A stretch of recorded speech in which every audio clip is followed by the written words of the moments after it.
The difference begins quietly, almost invisibly, in the air itself. Many Americans arriving in Canada expect familiarity, similar language, similar storefronts, similar suburban skylines stretching beneath vast northern skies.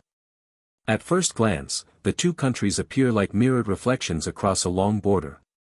Yet beneath that visual symmetry, a different rhythm hums. It moves more slowly. It breathes differently.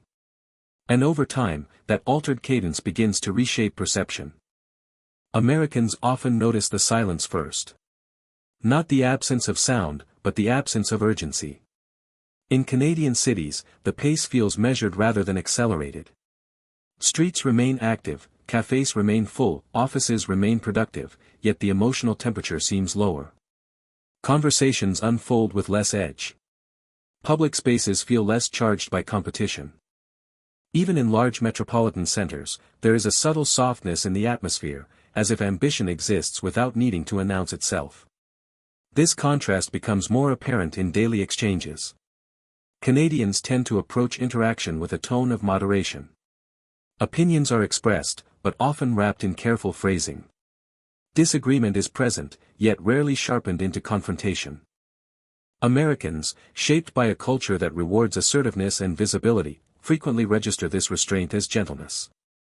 Over time, that gentleness reveals itself not as passivity, but as a collective agreement to maintain equilibrium. The workplace reflects this divergence. In the United States, professional identity often intertwines tightly with personal worth.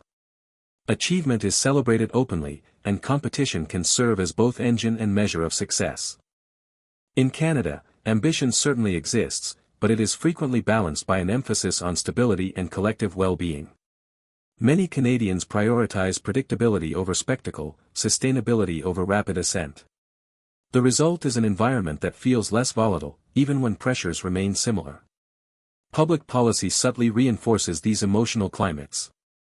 Systems designed to reduce visible extremes create a shared baseline of security. Americans encountering this framework sometimes experience an unfamiliar sense of cushioning. The constant background calculation, of risk, of medical cost, of sudden financial exposure, softens. This does not eliminate stress, but it alters its texture. Anxiety shifts from sharp spikes to steadier undercurrents. Even national narratives contribute to the distinction. The United States often frames itself through bold declarations of exceptionalism and reinvention. Canada's story tends to emphasize coexistence, accommodation, and quiet endurance. These myths, repeated across generations, seep into posture and tone. They influence how strangers hold doors, how neighbors discuss politics, how communities respond to disagreement. Gradually, what first seemed like minor tonal differences accumulate. The border, once perceived as a thin administrative line, begins to feel like a threshold between emotional climates. And in that subtle shift of atmosphere, many Americans sense that living in Canada is not merely a geographic relocation, but an immersion into a different social frequency. That frequency becomes clearer in moments of tension. In the United States, conflict often rises quickly to the surface.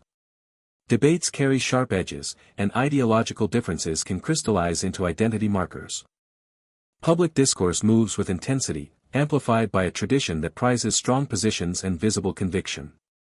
Canadians, by contrast, often diffuse tension before it peaks.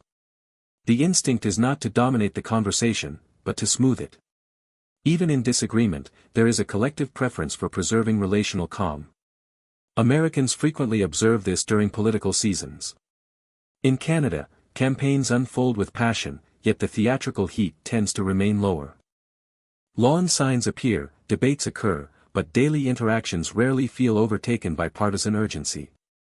The emotional climate remains steadier. For Americans accustomed to political energy spilling into everyday life, this containment can feel almost surreal. It creates an impression of distance between civic disagreement and personal relationships. Climate and geography quietly reinforce these patterns.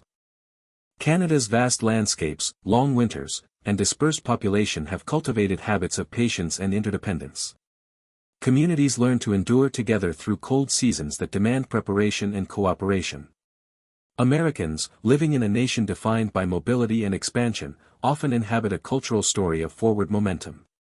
Movement, reinvention, and acceleration shape expectations. In Canada, endurance and maintenance occupy equal importance alongside growth. Social safety structures deepen the contrast. When healthcare and education feel less precarious, the baseline emotional posture shifts. Americans crossing into Canadian systems sometimes describe a subtle easing of vigilance. The background hum of contingency planning softens. This does not eliminate inequality or hardship, yet it moderates the perceived stakes of everyday life.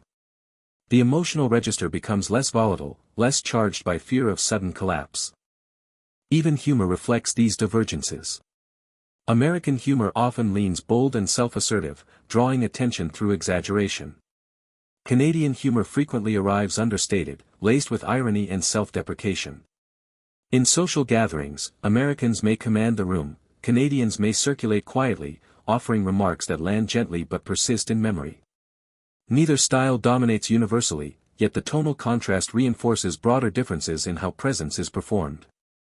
Over time, Americans living in Canada begin to internalize this moderation. Speech patterns adjust. Responses soften. Pauses lengthen. The impulse to fill silence weakens. Many find that conversations stretch without strain, and that disagreement can coexist with cordiality. This gradual recalibration does not erase one's original cultural wiring, but it introduces an alternative template for interaction, one that prizes steadiness over spectacle and cohesion over intensity. In these daily calibrations, the sense of difference deepens. What once appeared as subtle politeness reveals itself as a distinct philosophy of coexistence, woven quietly into ordinary life. As months turn into years, the transformation becomes less about contrast and more about integration. Americans who remain in Canada often find their internal tempo shifting almost imperceptibly. The urgency that once propelled decisions begins to share space with deliberation. Success remains meaningful, yet it no longer demands constant display. Achievement can exist without announcement. Ambition can breathe without spectacle. This shift expresses itself in small rituals. Waiting in line no longer feels like lost time, but part of a shared social choreography. Apologies become less about fault and more about maintaining harmony. Even silence takes on a different weight. In many Canadian settings, quiet is not interpreted as absence of engagement, but as respect for space. Americans accustomed to equating energy with involvement gradually adapt to a subtler vocabulary of participation. The landscape reinforces this recalibration. Expansive forests, broad lakes, and long winter horizons cultivate reflection. Canadians often carry a quiet familiarity with isolation that does not equate to loneliness. Americans living within that geography begin to sense how environment shapes temperament. The vastness does not demand conquest, it invites accommodation. The relationship with space feels less adversarial, more collaborative. Professional life adapts as well. While excellence is valued, burnout is less frequently romanticized.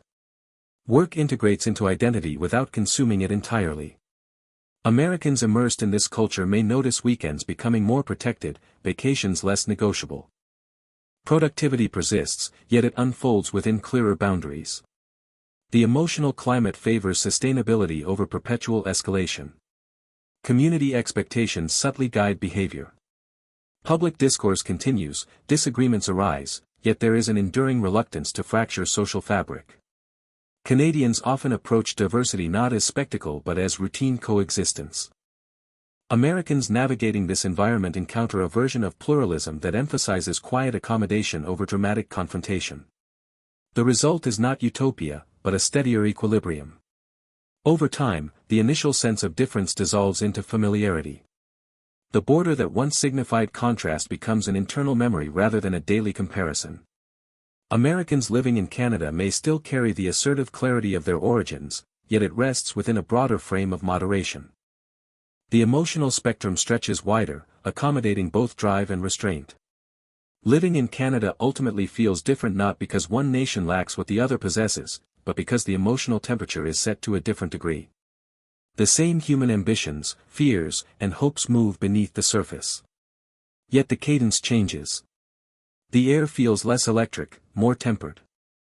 And within that tempered atmosphere, many Americans discover an alternative way of inhabiting modern life, one defined not by volume, but by balance.